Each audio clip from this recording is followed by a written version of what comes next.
hostile. And just closed to any ideas that closed. They immediately labelled it, well, thank you, that is one suggestion, and now let us see what other suggestions. And they attempted to produce other suggestions for the other designs, which weren't actually the designs as I had done. and they were there. But that at that point I realised, it really came home to me that it was that how closed I was from having any real impact on the development, the present development. Okay. How closed off you were, you mean? Eh? How closed off you were. How closed off I was, yes. Anyway, and now, basically, I mean, the point that you could say my development had in mind what I felt was the general level of spiritual understanding in the Australian population. And so what I felt was what should be the basis of the development of Avatar's abode was Meher Baba's directive for this age, for this advent, love and service. And so what I had in mind was basically Baba's house and meeting, which constituted, in a sense, the pinnacle of the hill on which the property is situated. It's called Keels Mountain, but it's not really a mountain. It is 500 feet high, and there is that area that where the farmhouse was, the original farmhouse, and I think I've detailed, haven't I, how that was moved down the hill to another location, and and I had, as it were, created a square which embraced Baba's house and the meeting hall. I created gardens so that it became, as it were, as I said, like a compound. And I had conceived that as an area basically of silence, in accordance with Meher Baba's silence, which is the essence of the path to him. We'll never get there by talking. Yes, and that of course that people would be brought there, shown around. There would be special occasions. Arti would be said. There would be, of course, the celebrations. That it would be, that area would be very much the central point of Baba's birthday, Amatithi, Silence Day, etc.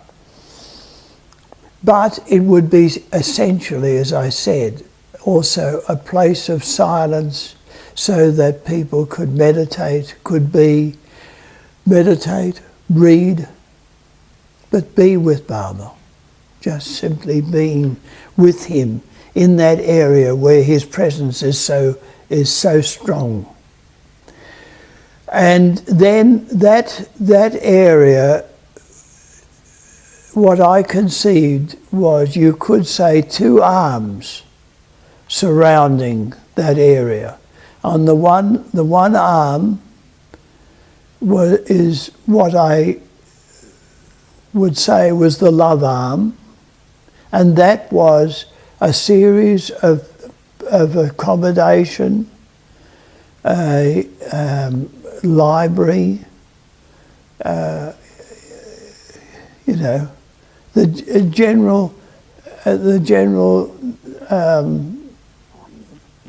the buildings that are necessary for the housing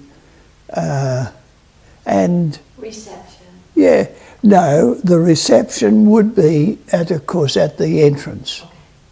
The entrance, there would be, instead of the reception being here as it is at the present moment, it would be placed at the entrance so that all arriving would be properly welcomed,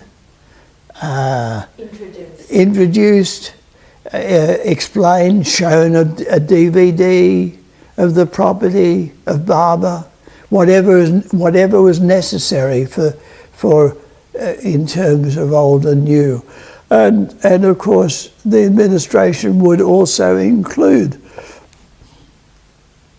making sure that people understood certain regulations regarding their visit or their stay or their stay on the abode. No drugs, of course, no alcohol.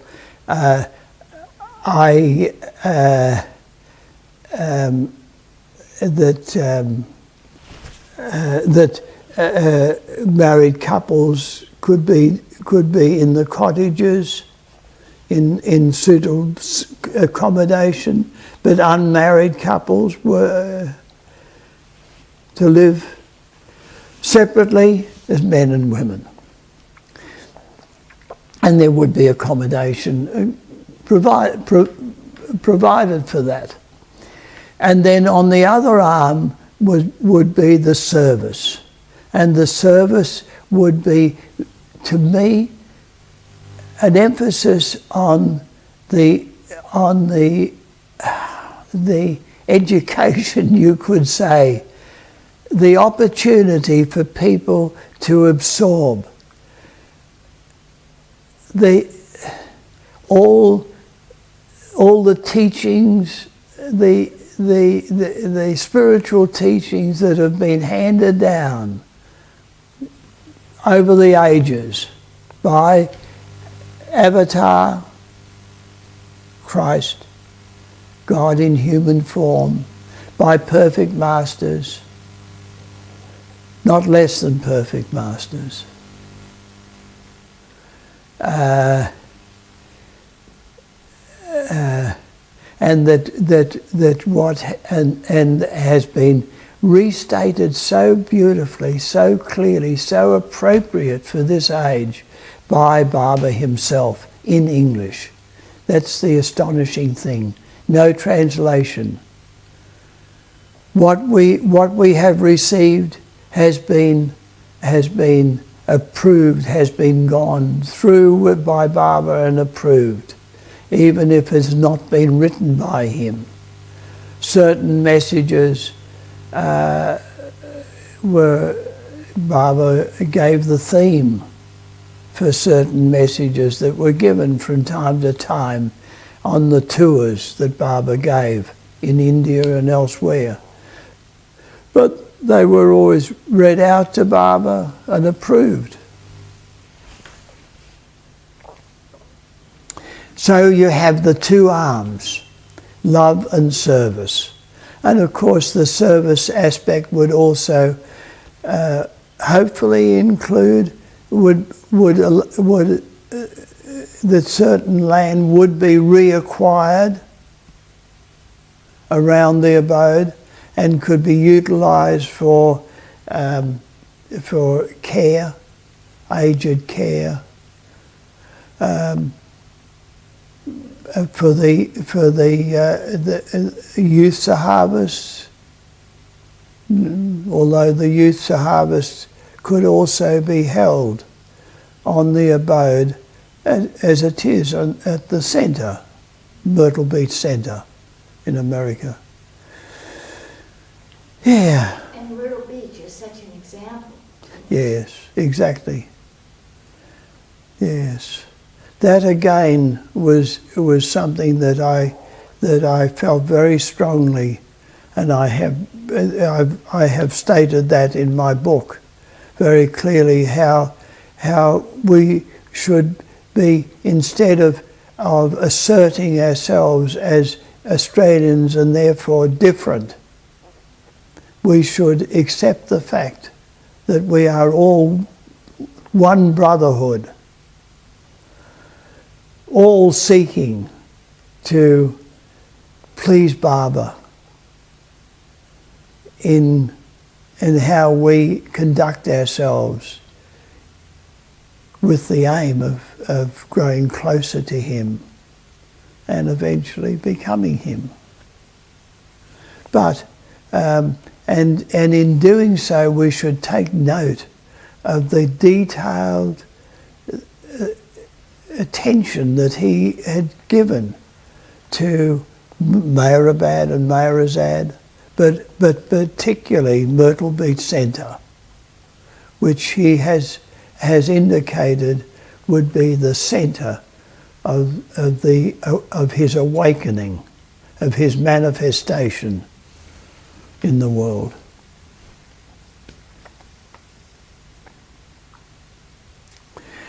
Now, perhaps we could show the map that Diana drew up of the abode. Okay, I'll turn this off for a minute and get that organized. Okay? Yes. So here's your plan. Now this is the drawing that Diana did of my general plan. Now it's not in concrete naturally, but it is. Shows concepts. It shows, yes, a concept. For example, the car park here. Show Yes. where the entrance is, Billy. Oh, the entrance is there, here. Right, yeah. That's Okay. the entrance, and Baba's road, the road that we created for Baba, should be, of course, beautified as a walk, not used as a road for vehicles, but as a lovely way of walking towards his house and the meeting hall. Now, though the actual entrance for cars would be either here, coming round to this area of accommodation As it is now. or this area, this circuit track going to the creative centre, the service aspect. Which could be schools for young people. Yeah, yes, it could be. And of course there is also, in addition, further down along Keels Mountain Road, there is another entrance to the land that you know, Diana Snow's land that I spoke about. Yeah. There is another easement that leads to that piece of land. But, so there are two avenues, two approaches. Now, as far as the car park is concerned, it could be that a certain amount could also be placed on this aspect of the summit of the land. Near the Bruford house, sort of. Or no, Near the summit, near the... yes, towards the summit. Anyway, all I'm saying is that it's that concept of that where the car park is not set in concrete, but it can definitely be utilised to a large extent. With a dam down at the bottom. With the dam down the bottom. And beautified with trees. Yes. It could be very attractive. Yes. Okay. Now here we have a road, the approach road coming in and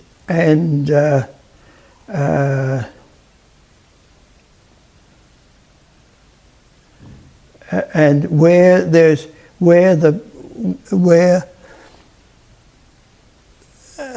people, it's for accommodation where they're going to stay. This is the road that can be utilised to come to the accommodation, which is in an avenue, in an arc around here, leaving that large area free of houses and movement except of people. Yeah. And those who need to register their arrival or to drive down. Actually, you were talking about that being at the entrance. Yes, at the entrance, but this, but no, it's not that. But one of the buildings here would be a large assembly hall, not the meeting hall, which is here with Barbara's house, yes, but a building that could accommodate, perhaps 200 people. That's right, the more formal assembly. A more formal assembly. So cars would come down, deposit their passengers, and then drive back into the parking area. Okay? So that they would leave this. An assembly hall, that would be to the left of the road as you drove Exactly. But where they are pilgrims who are going to stay, they have a further road below, or not below, but to the back, as it were, of the buildings, yes, where they could yes, park and deposit their luggage and then drive back to the parking area. yeah, yeah. All right? And what's that other road below that? This one here. Goes, yeah. What's that for? Yeah, that's a circuit. That's a part of the circuit track For fire and things. for fire, and also for access to the buildings, the accommodation. Right, okay. And for people who need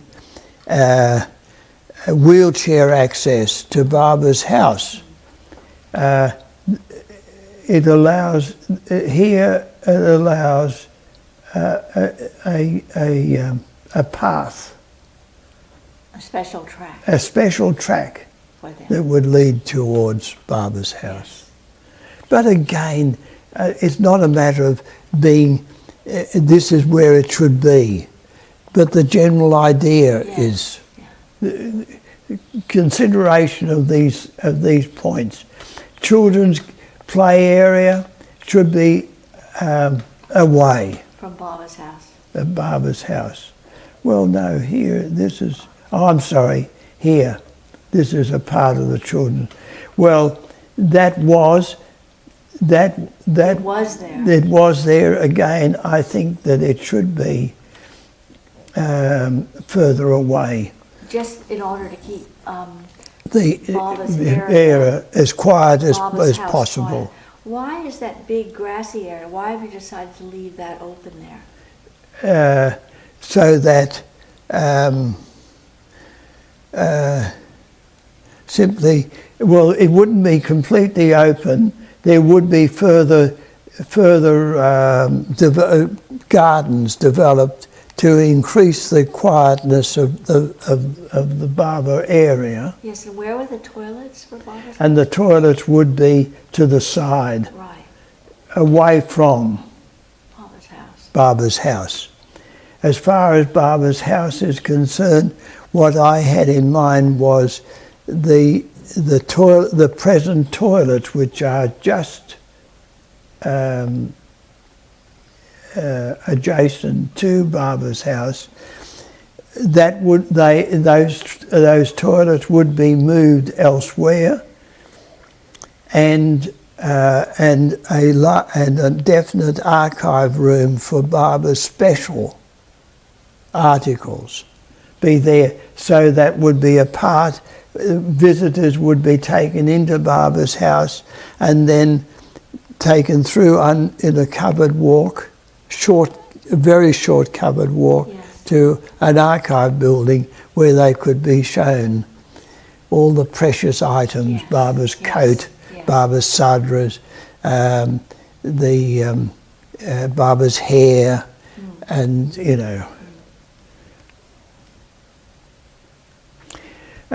and again, away down here would be, away from all this activity, would be the maintenance, the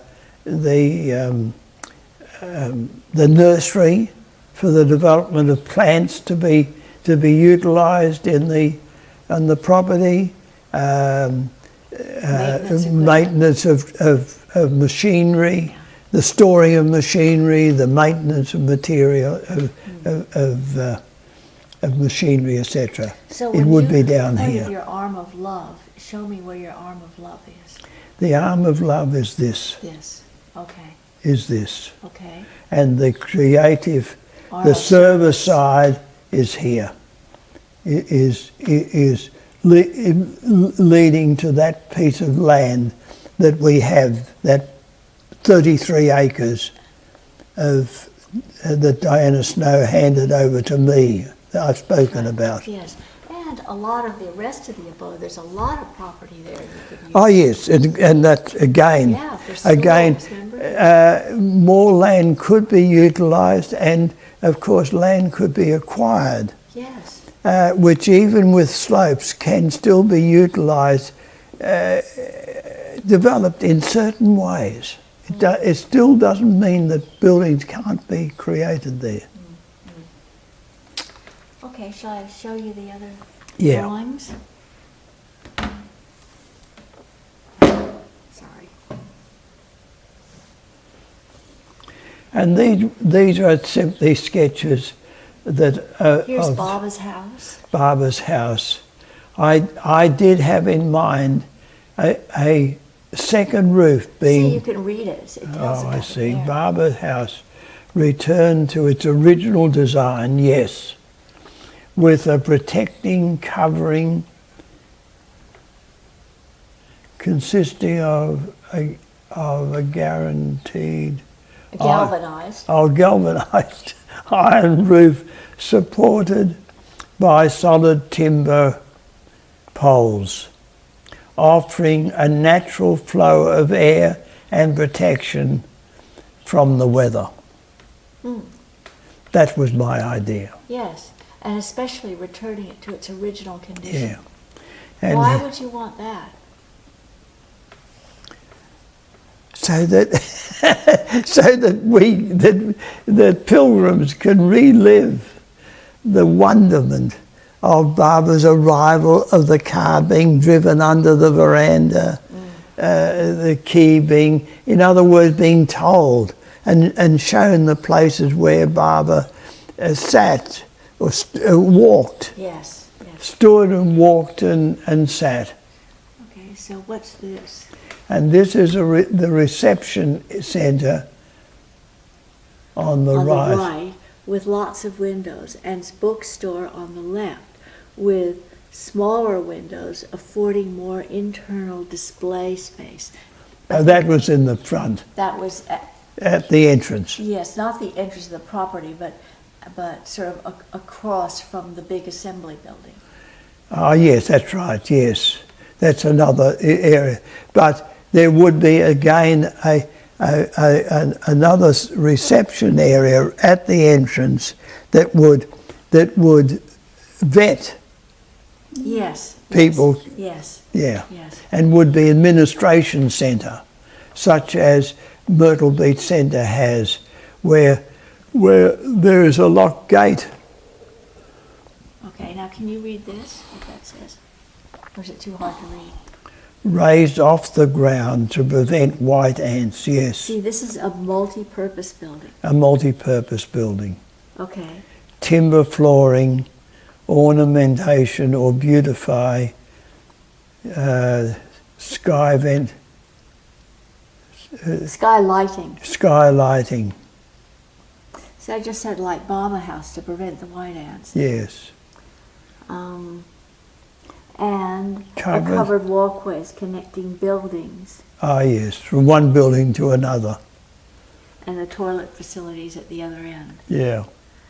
And it's nice to have an architecture that I only did these slightly in Queenslander style so that there would be a cohesive architecture, so everything would have a sense of oneness, as it does at Myrtle Beach. Yes, that's right. Correct. Correct.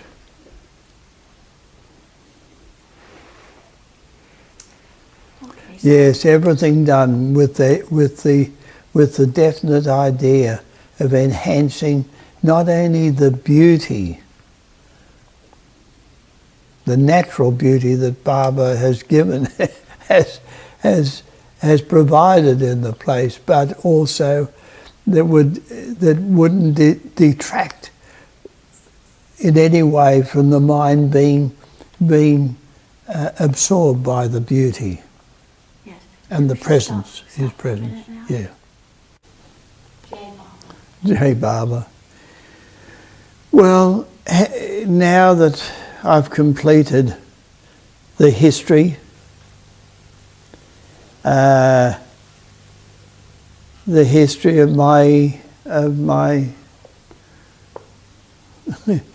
in my being consciously with God in human form. What can I say to summarize? There have been certain, definitely the most significant time of my being with Barber was 1967. And one of the most significant things that happened then was when he turned the key.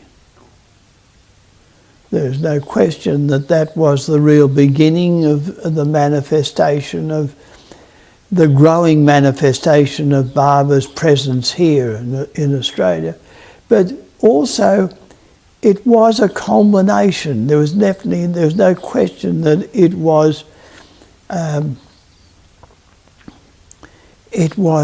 the culmination of all the previous times that I'd been with him, and the years of thinking about him, of reading about him, of the correspondence and listening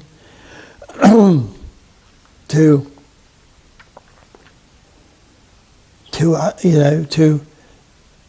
people such as Francis,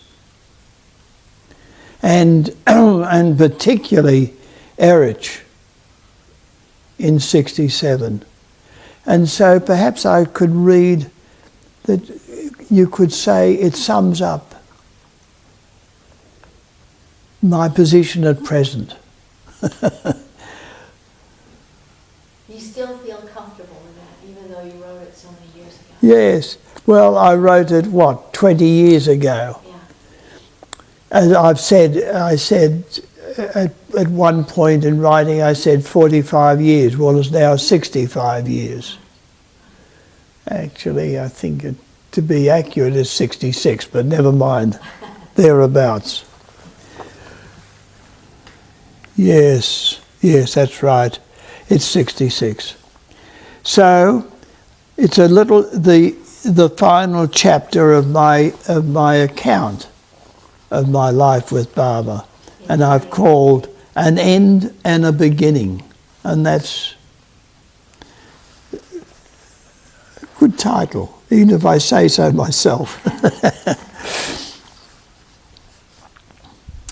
I will turn the key. The turning of the key.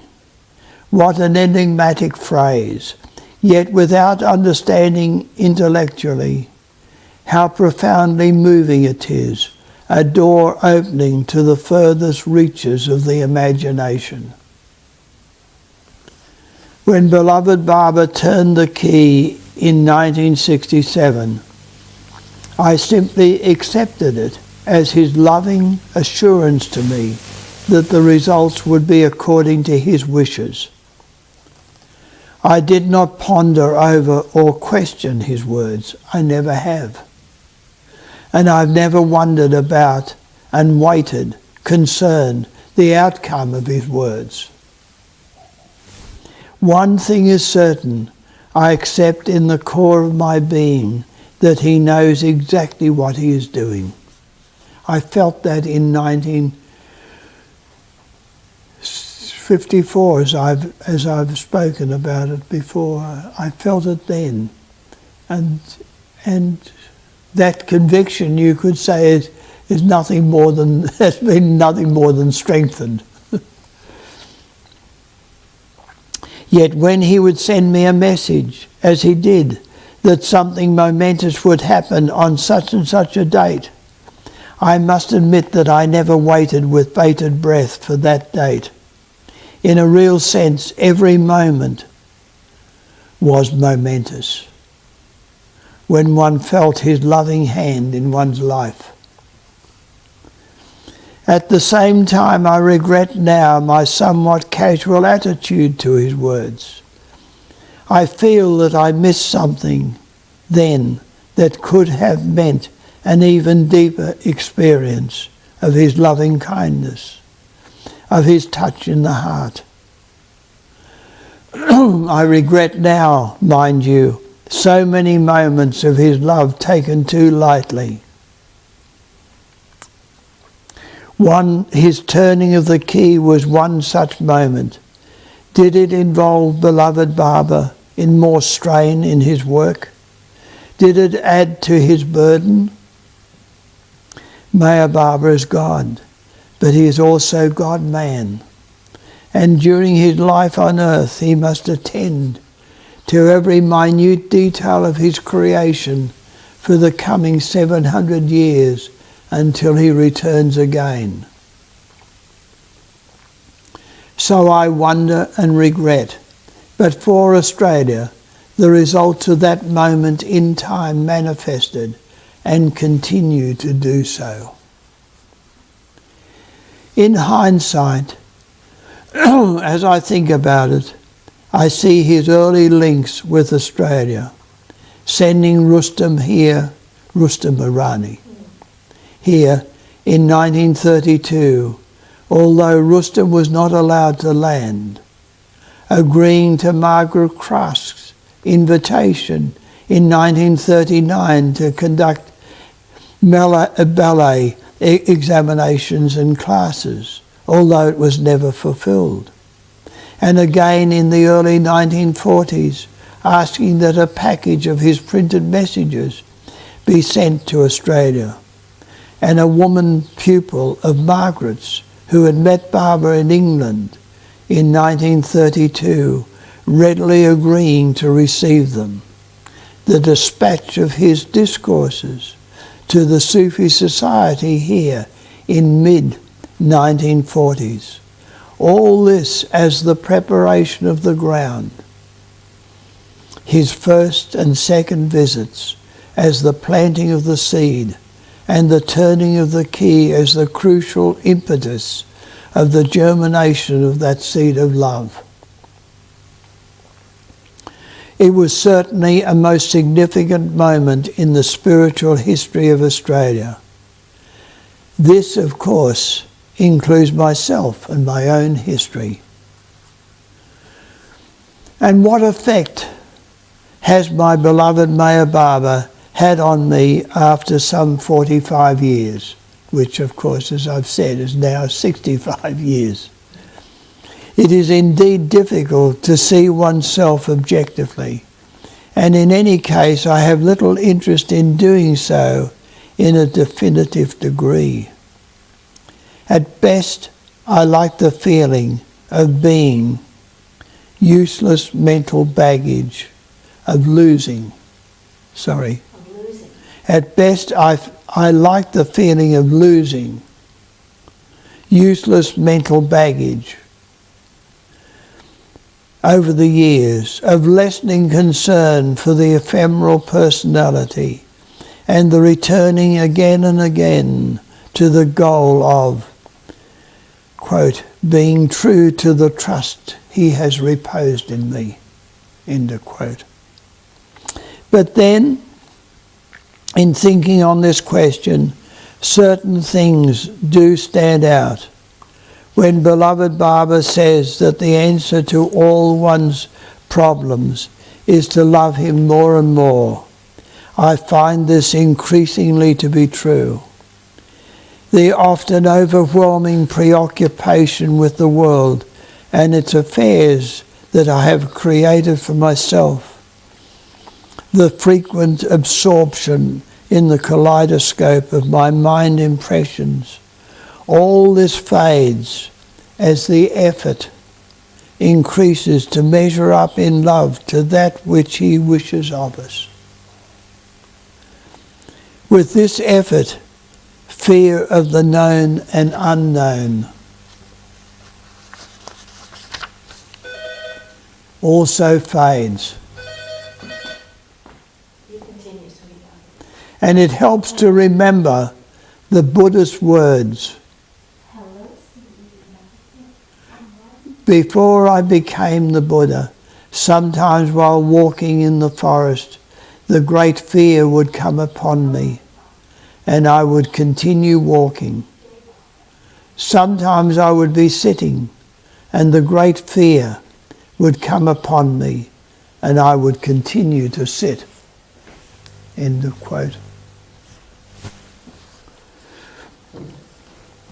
Again, as the effort increases to rely solely on beloved Baba, to make him my constant companion, so the need to have intermediaries decreases.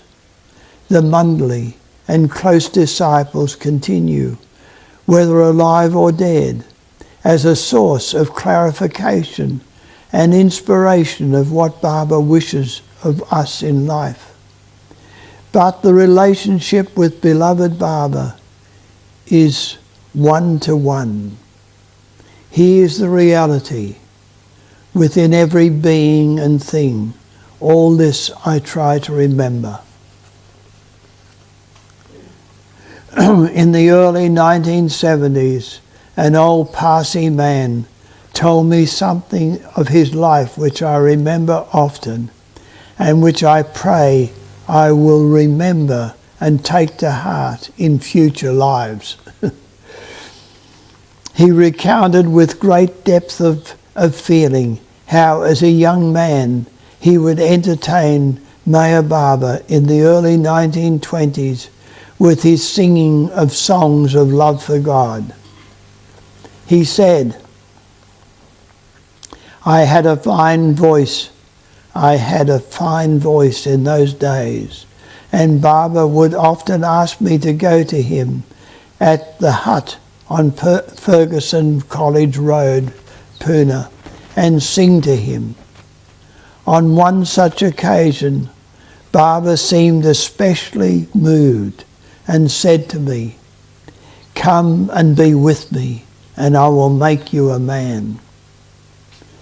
The old man in regret struck his forehead with force, saying how he thought of his mother and sister at that point and their dependence on him, and he declined Baba's invitation. This reminds me of Adi Kayarani saying to us at a late hotel meal in Brisbane in 1958, we all must one day die. So die now to Meher Baba before death. I have reached the end of the story of my life with Meher Baba, at least to the time of writing this, February 1993. What lies ahead for me I do not know, but I pray that he continues to hold me within his turning of the key. I pray too that my life and my future lives continue to be one long opportunity to serve him. Perhaps it is a general experience, but for myself I feel that I'm only now ready to try once more, to begin to serve beloved Baba. By his grace, this will happen. That God is the only reality I can accept because Baba has said so, and because I do feel this to be true. But the reality of God that I experience is the beautiful face and form of Meher Baba, who seems to be nothing but love and truth.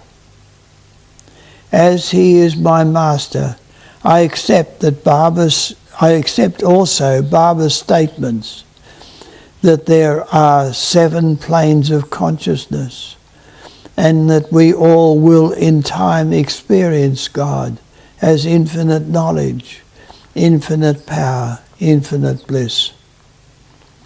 For myself, I like to shelter in the safety of his feet and long to become a man in his service.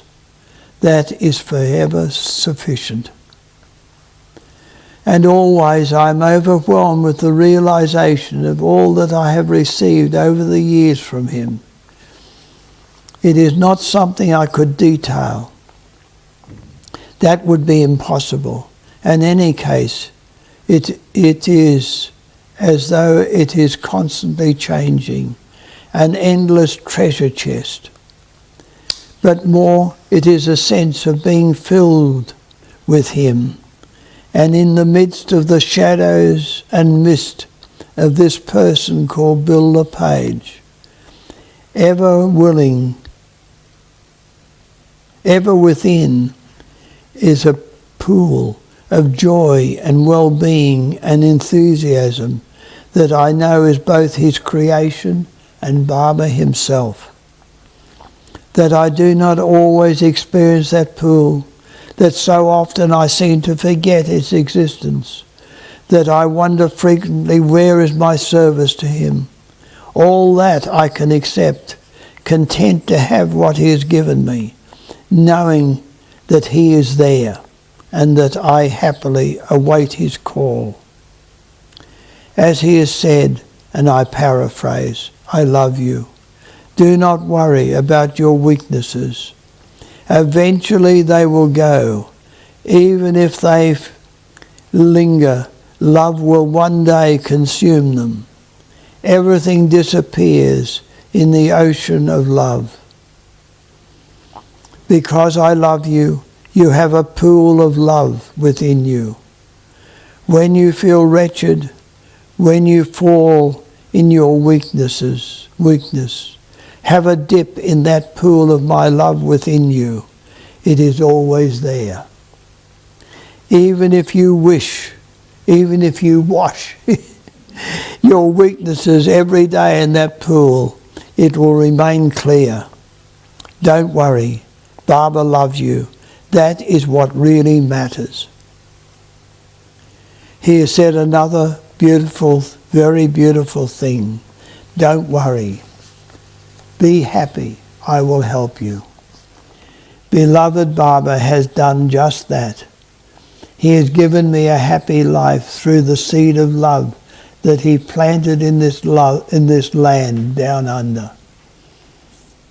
And he has given me a family, and this family within a wider family who love him, so that I can witness and bear witness to his abiding and growing love for all of us in his Australia. Jai Baba.